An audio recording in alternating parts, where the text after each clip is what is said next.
When Darul Islam is restored in the Arabian Peninsula, this is now the most dangerous and potent of all threats to the state of Israel. Dajjal will now attack. He's now in a day which is like our day. And so we'll see him, a Jew, a young man, powerful, built, curly hair. But I'm not saying anything about his eyes because you understand the hadith about the eyes now. The Prophet ﷺ pointed his hands to the east 20 times. And he said he's going to come from the east. Jerusalem is northwest. When Israel attacked Jamal Abdel Nasser, although Israel is to the east of Egypt, Israel attacked from the west and destroyed the Egyptian Air Force on the ground in the 6-day war. Similarly, Dajjal is not going to attack from the northwest. He attacks from the east. 20 times, said Muhammad alayhi salatu wasalam. You can come from the east. When he attacks, he's going to be riding on a donkey, which will travel as fast as the clouds, and which will have his ears stretched out wide. I'm going to Perth, inshallah, on Thursday on that donkey.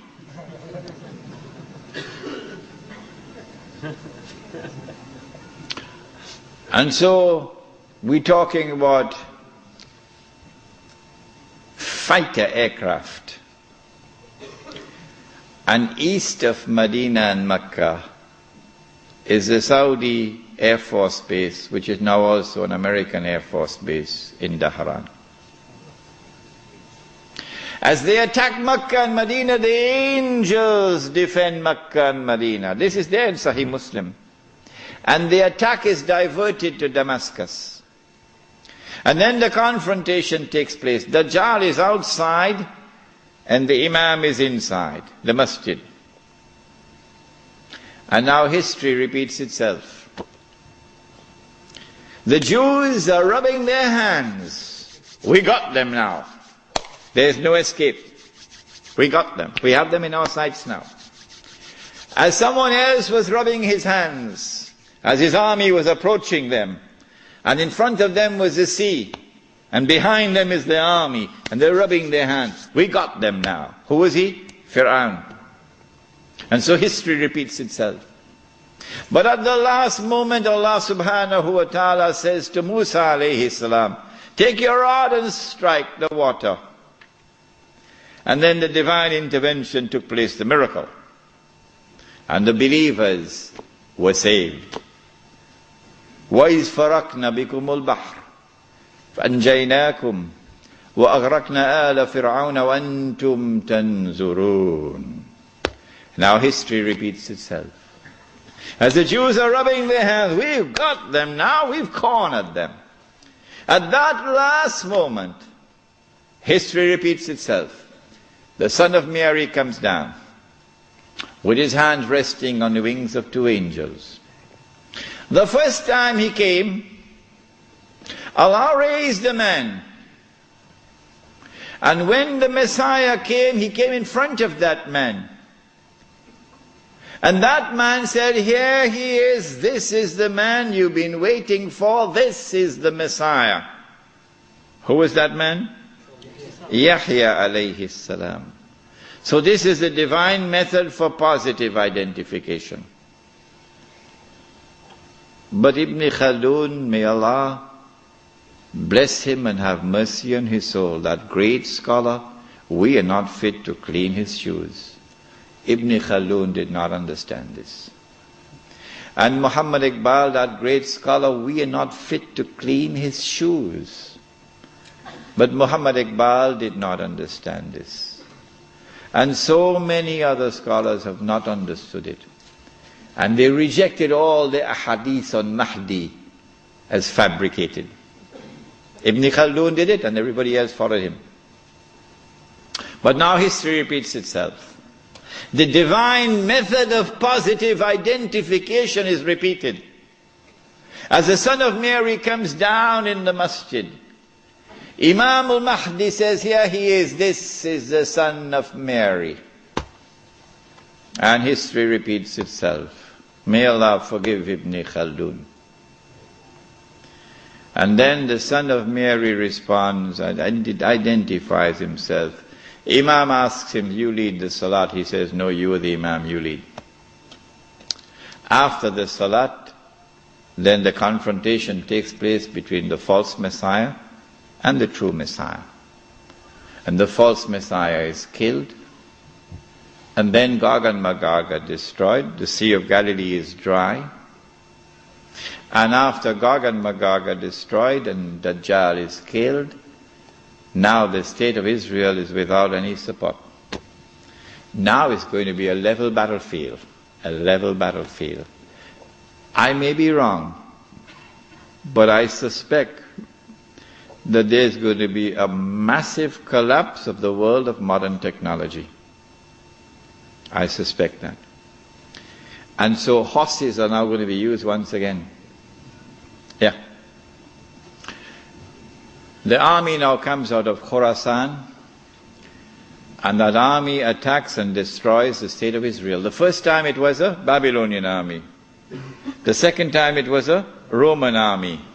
And after the Roman army destroyed them and threw them out of the land, Allah said, وَإِنْ عُدْتُمْ عُدْنَا وَإِنْ عُدْتُمْ عُدْنَا.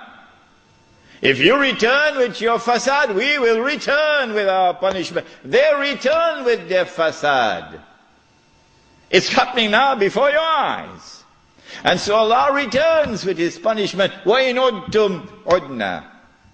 And so now the Muslim army destroys the state of Israel. It is at this time that the Prophet said, alayhi salatu wasalam, the hadith in Sahih Bukhari, Sahih Muslim, you will know who is the true leader amongst the Muslims today. Because he'll not be afraid to quote this hadith. And you will know those who betray Islam, because they will never quote this hadith. Never.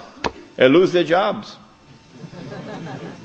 لَتُقَاتِلُنَّ الْيَهُودِ وَلَتَقْتُلُنَّهُمْ حَتَّى يَقُولُ الْحَجَرُ يَا مُسْلِمْ هَذَا يَهُودِيٌّ وَرَائِي فَتَعَالَ فَاقْتُلْ. If you're 17 years of age tonight, this is music in your heart. Yeah. If the beard is grey, well, things are not the same anymore. You will most certainly fight the Jews. And you will most certainly kill them. And at that time the stones will speak. Muslim, there's a Jew hiding behind me. Come and kill him. And so the Holy Land is liberated. This ends the subject of Imam al-Mahdi and the return of the Khilafah. What happens after that we'll pick up in our subject on Jerusalem in the Quran, which will be on Monday night. What I'd like you to do is, if you have any questions, please write them very quickly. We have paper?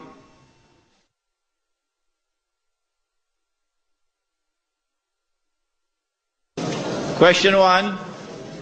Please define the geography of Khorasan. Where is Khorasan? Khorasan, in the time of the Prophet ﷺ, has been researched by the eminent Pakistani scholar, Dr. Israr Ahmad, and he has explained that Khorasan is that territory which extends from northwest Pakistan, the Pathan belt, northeast Iran, the whole of Afghanistan, and the territory north of Afghanistan. But clearly Afghanistan is in the heart of Khorasan. No. This territory has one thing distinctive about it, that Europe could never colonize the heart of Khorasan. The British tried when Britain was the ruling state in the world, and the British failed.